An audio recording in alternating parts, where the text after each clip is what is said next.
obligatoire, il est temps de retrouver notre rubrique recette du jour. Et comme vous le savez, les fêtes de Noël approchent à grands pas. Pour un avant-goût d'idées de plats festifs et succulents, Bruno Bromblé nous prépare et nous propose un poisson convoité pour la finesse de sa chair. Laissons faire l'artiste.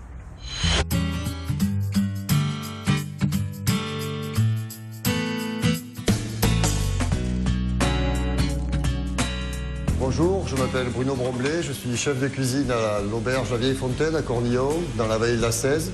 Et aujourd'hui, je vais vous présenter un pavé de lotte au velouté de langoustine. Comme ingrédient, évidemment, une queue de lotte, pour 4 à peu près, 1 kg, 1,2 kg. Il vous faudra aussi de quoi faire un petit velouté, c'est-à-dire une tomate, un morceau de poireau, une tombée d'oignon et de l'ail, un peu de céleri. Des langoustines évidemment, là je les ai décortiquées pour avancer, il y a une dizaine de belles langoustines crues, un petit peu de concentré de tomate, de l'huile d'olive, piment d'Espelette, et puis c'est tout, c'est relativement simple. Donc on commence par nettoyer la queue de lotte, c'est simple, il faut d'abord couper les nageoires, il y en a 3. On la déshabille, c'est-à-dire qu'on enlève la peau, à la main, sans couteau, ça vient facilement. Quand on arrive à la queue, le plus simple c'est de couper. Et ça, c'est du déchet, on ne peut rien en faire, c'est de la peau. On le jette. Après, on lève les joues de lotte, ce qu'on appelle des morceaux qui se peuvent servir pour faire des gratins de poisson mais qui sont pas assez un peu trop nerveux pour mettre dans la recette. Puis après, on enlève un petit peu l'espèce de petite peau nerveuse qui l'empêcherait de cuire, de cuire agréablement.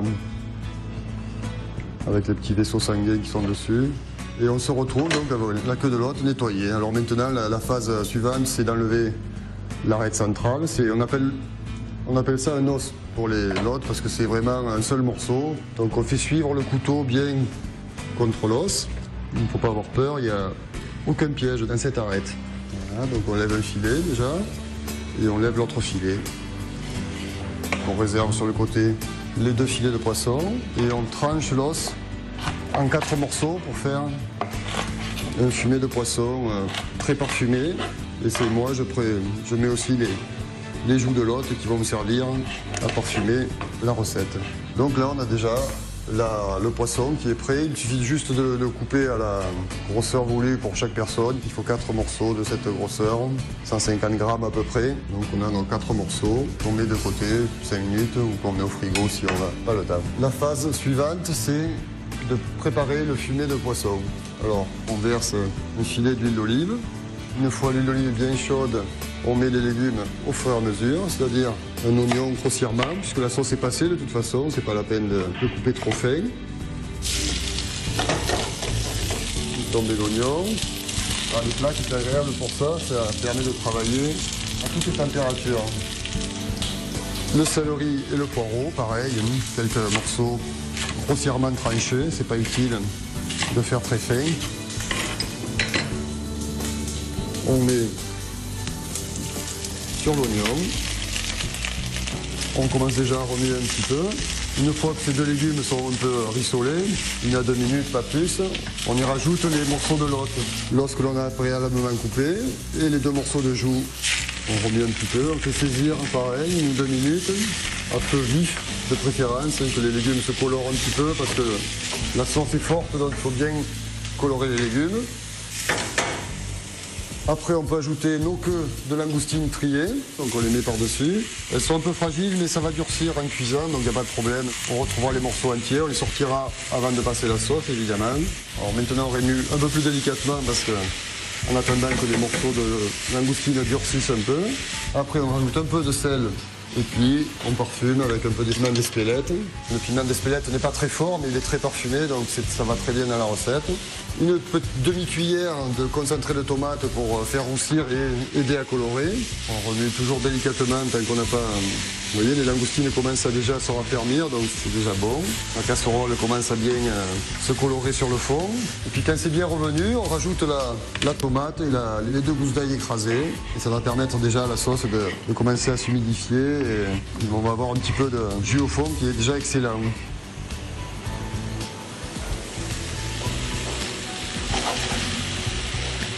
On remet toujours pareil, vous voyez, c'est déjà bien attrapé. Là, c'est comme ça que c'est le meilleur.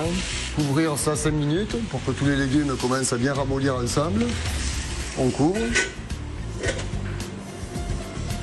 Et là, la sauce est en train de se préparer toute seule. Voilà. Pendant que la sauce continue de réduire avant de mouiller, on va faire revenir nos morceaux de lotte. Alors c'est pareil, un petit peu d'huile d'olive. Pour éviter que ça éclabousse, on passe nos morceaux de lotte légèrement dans la farine, mais pas beaucoup, c'est vraiment juste pour le côté pratique. C'est pour éviter que l'eau et le mélange d'eau et d'huile bouillante éclabousse et qu'on prenne dans le visage des éclaboussures. Voilà, on a 4 morceaux de lotte. On vérifie la sauce qui commence à bien s'humidifier. Voilà. L'huile commence à fumer. Alors l'huile d'olive jamais trop chaude parce que ça cuire rapidement. Et on met nos morceaux de lotte. Pour revenir, la cuisson de la lotte se fait en 2 fois. La première fois, on la fait saisir, on la retire, puis après on termine la sauce dedans. Alors la lotte, on la retourne. C'est juste saisir dans un premier temps, donc légèrement doré, pas plus. C'est un poisson qui est assez long à cuire, puisqu'évidemment c'est d'abord été, un petit tour de poivre et de nouveau un petit tour de sel.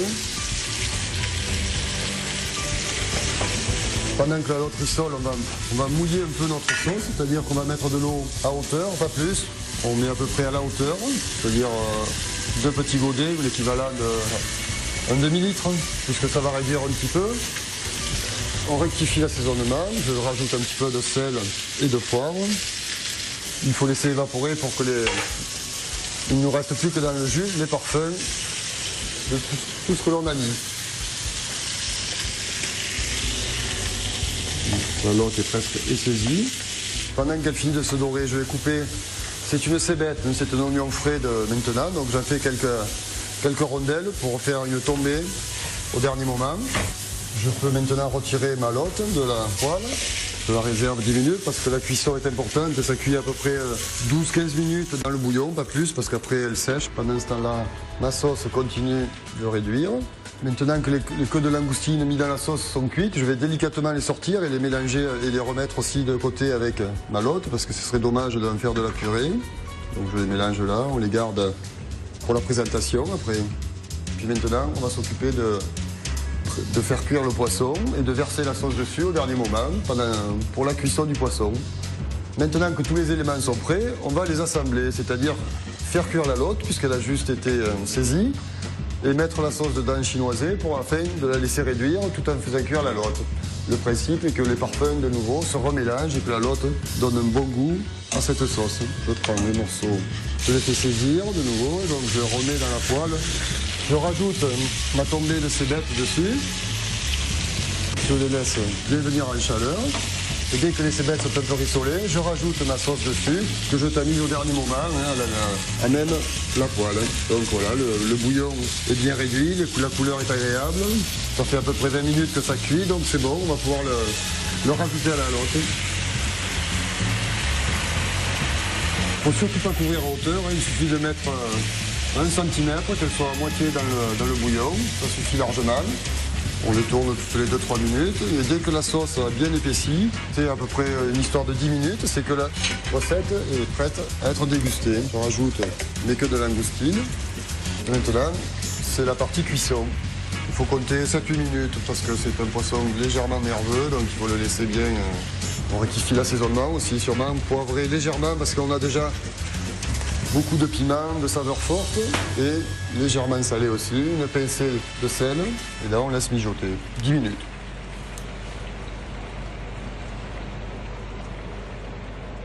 Voilà, maintenant, il ne met plus qu'à le mettre dans l'assiette et à le déguster.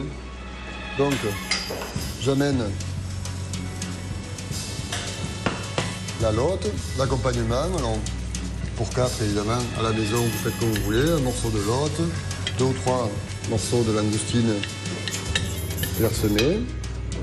Et la sauce, il va napper agréablement la lotte. Après, je rajoute 3 petits légumes. J'aime bien mettre du riz blanc de Camargue dessus. C'est toujours bon avec la sauce et ça remplace le pain. Pour adoucir, de la patate douce juste sautée avec un peu de piment. Et un morceau de fenouil juste brisé que je mets au milieu aussi. Une brindille de fenouil dessus pour faire la petite note artistique. Et voilà, il n'y a plus qu'à manger, à déguster la lotte. Et le meilleur moment arrive, celui où l'on a dégusté la lotte au velouté de langoustine. Et bon appétit!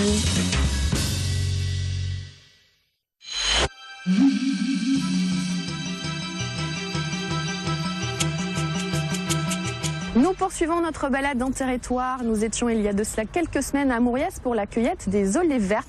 Eh bien, nous changeons de direction et partons à Corconne, dans le Gard cette fois-ci. La cueillette du précieux fruit a lieu ici en novembre. La commune, la cave coopérative, les agriculteurs, non-agriculteurs, les oléoculteurs ont monté une AFA, Association foncière agricole, pour produire leur propre huile d'olive et la commercialiser dans la cave coopérative du village, dans le caveau de la Gravette à Corconne. La Gravette, c'est justement le nom du terroir de cette olive, rencontre avec des spécialistes.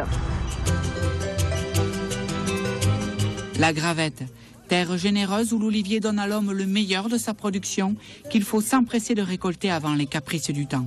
La cueillette, le gros problème, c'est les gelées. Et s'il vient à faire des gelées de moins 7, moins 8, elles vont geler. Elles viennent noires, couleur chocolat, et là, elles sont plus bonnes pour la consommation, mais pour le moulin, quoi. On doit les quitter sur l'arbre. Et ça, malheureusement, ça arrive.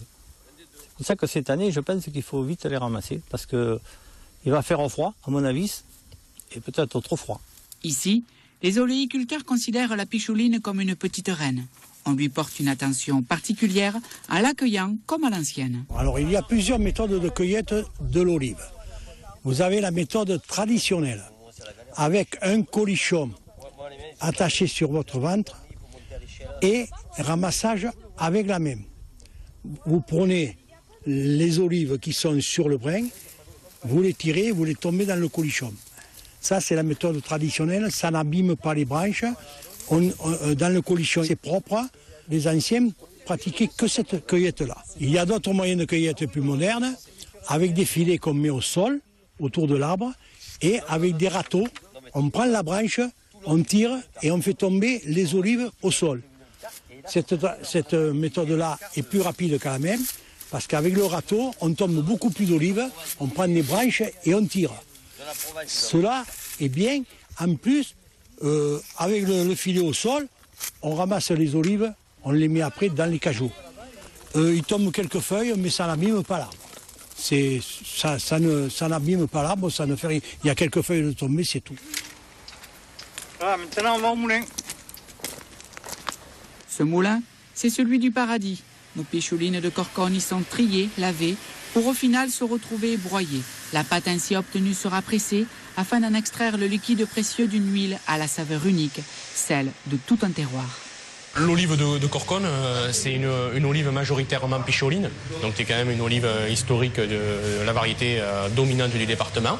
On a une huile fruitée, onctueuse, très ronde en bouche, au goût d'artichaut, qui est quand même une caractéristique de la picholine. Et c'est vrai qu'à Corconne, les huiles sont quand même très fruitées. Dernière étape après le confectionnement industriel, la distribution. Corconne possède sa cave coopérative et propose le fruit de son amour, la fierté de sa région. On est fiers de cette huile car c'est l'huile de notre terroir. Et si vous voulez, aujourd'hui, c'est pas un revenu complémentaire car c'est une toute petite production, mais c'est plus les gens se retrouvent dans cette fierté d'avoir leur bouteille ou d'avoir leur bag-in-box d'huile d'olive de leur production. Et ça, c'est quelque chose d'important et qui peut arriver, qui peut naître parce qu'on a la commercialisation derrière grâce au caveau.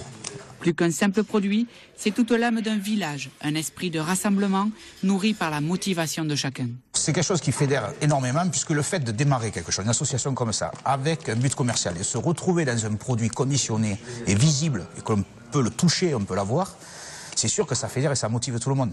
Et ça fait effet de boule de neige. Alors petit à petit, il y en a un qui démarre, puis le voisin a envie d'avoir l'olivette aussi belle que lui, donc ça fait effet de boule de neige et on voit tout le paysage se modifier, tout le paysage s'améliorer. Ce qui est très important pour vendre ces produits-là de terroir. Il faut que le paysage donne envie aux gens de s'arrêter. Un paysage baigné par la lumière généreuse d'un soleil d'automne, au sein duquel la pichouline, bénie par le Saint-Esprit, donne envie de croquer les traditions d'une terre d'avenir. Voilà de bonnes olives à déguster en tapenade ou en huile d'olive. Je remercie Frédéric qui a signé les images et les interviews. Je le remercie également pour l'émission parce que oui, territoire, c'est terminé. Je sais, vous êtes triste, moi aussi, mais j'ai une bonne nouvelle. On se retrouve dès la semaine prochaine. Vous pouvez revoir l'émission sur notre site www.tvsud.fr, nous rejoindre sur notre page Facebook, laisser vos commentaires et pourquoi pas vos idées de tournage, métiers d'art ou recettes, vous serez les bienvenus. On se retrouve dès vendredi prochain. Bonne semaine à tous, à très bientôt.